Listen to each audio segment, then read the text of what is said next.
भारत माता की, भारत माता की। आंध्र प्रदेश के राज्यपाल सैयद अब्दुल नजीर जी, यहां के लोकप्रिय मुख्यमंत्री मेरे मित्र श्रीमान चंद्रबाबू नायडू जी, नेता अभिनेता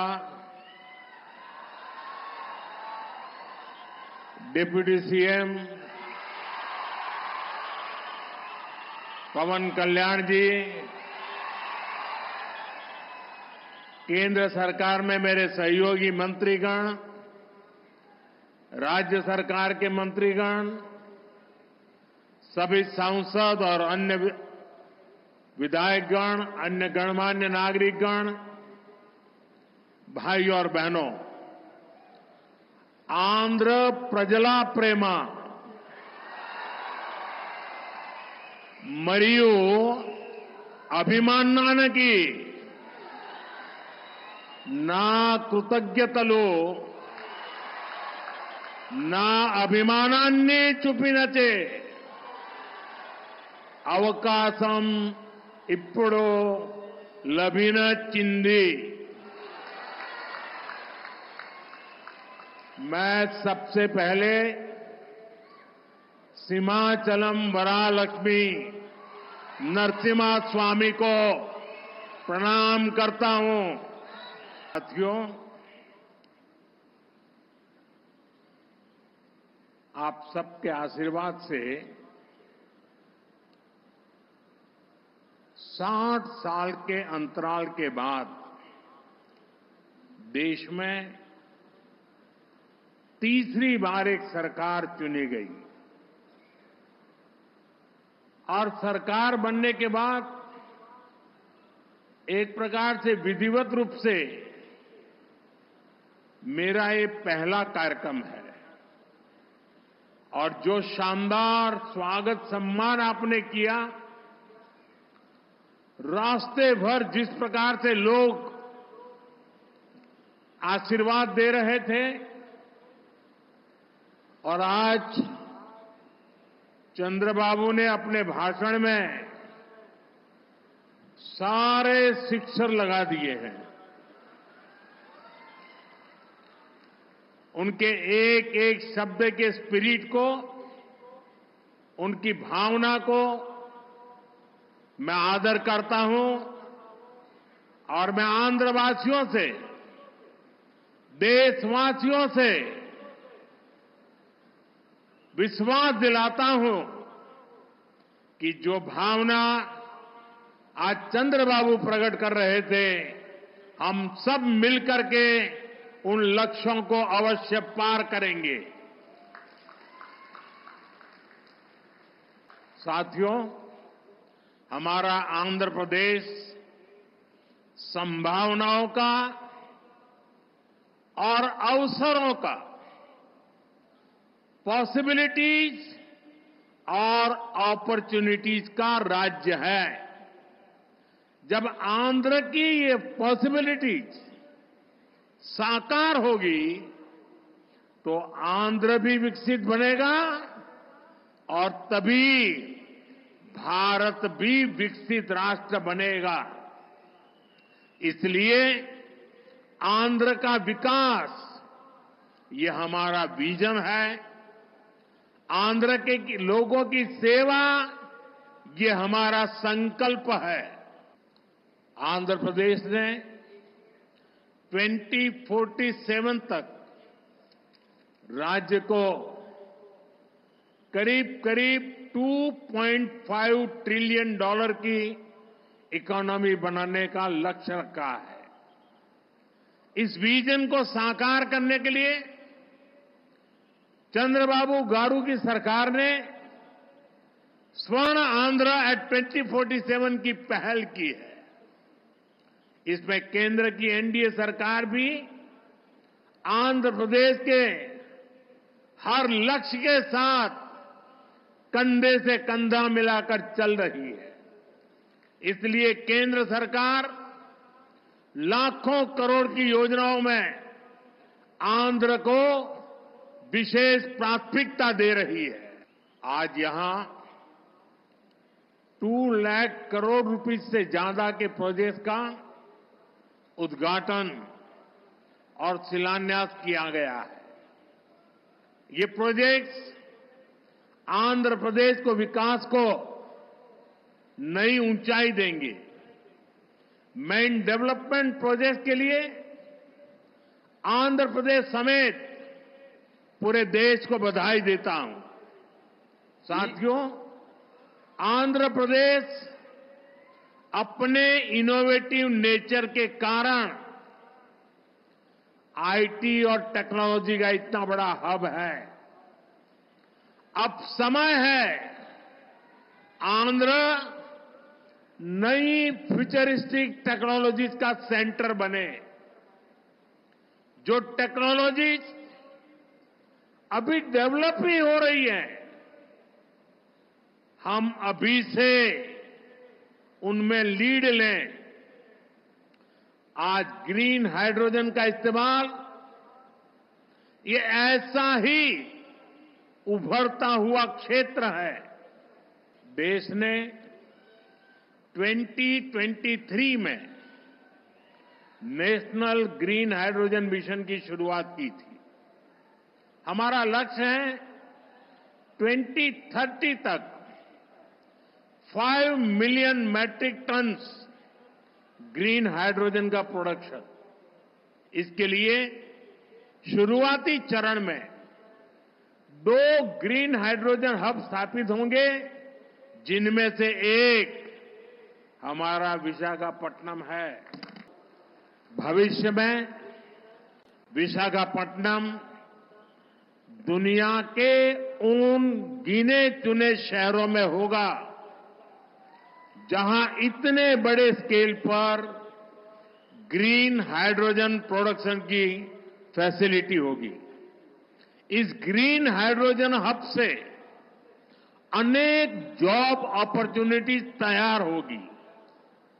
साथ ही आंध्र प्रदेश में मैन्युफैक्चरिंग इकोसिस्टम भी डेवलप होगा। साथियों, आज मुझे नक्कापल्ली में बल्क ड्रग पार्क प्रोजेक्ट का शिलान्यास करने का अवसर भी मिला है। आंध्र प्रदेश देश के उन 3 राज्यों में से एक है जहां इस तरह के पार्क की स्थापना की जा रही है। इस पार्क में मैन्युफैक्चरिंग और रिसर्च के लिए बेहतरीन इंफ्रास्ट्रक्चर तैयार किया जाएगा। इससे इन्वेस्टर्स का उत्साह बढ़ेगा और यहां की फार्मा कंपनियों को फायदा होगा। साथियों, हमारी सरकार अर्बनाइजेशन को एक अपॉर्चुनिटी के रूप में देखती है और हम आंध्र को न्यू एज अर्बनाइजेशन का एक उदाहरण बनाना चाहते हैं। इसी विजन को साकार करने के लिए आज कृष्णापट्टनम इंडस्ट्रियल एरिया यानी क्रीज सिटी का फाउंडेशन स्टोन रखा गया है। ये smart city Chennai Bengaluru industrial corridor का हिस्सा बनेगी। इससे आंध्र में थाउजेंड्स ऑफ करोड़ का इन्वेस्टमेंट आएगा और लाखों इंडस्ट्रियल जॉब तैयार होगी। साथियों, आंध्र प्रदेश को पहले से श्री सिटी के रूप में मैन्युफैक्चरिंग हब का फायदा मिल रहा है। हमारा प्रयास है कि आंध्र प्रदेश इंडस्ट्रियल और मैन्युफैक्चरिंग के क्षेत्र में देश के टॉप स्टेट्स में शामिल हो। मैन्युफैक्चरिंग को बढ़ावा देने के लिए हमारी सरकार पीएलआई जैसी स्कीम्स चला रही है। इसका परिणाम ये है कि आज कई प्रोडक्ट्स की मैन्युफैक्चरिंग में भारत की गिनती दुनिया के टॉप कंट्रीज में होने लगी है। साथियों, आज नए विशाखापट्टनम शहर में साउथ कोस्ट रेलवे जोन मुख्यालय की भी फाउंडेशन रखी जा रही है।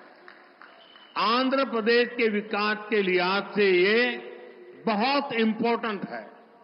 लंबे समय से एक अलग रेलवे जोन की मांग हो रही थी। आज ये स्वप्न साकार हो रहा है।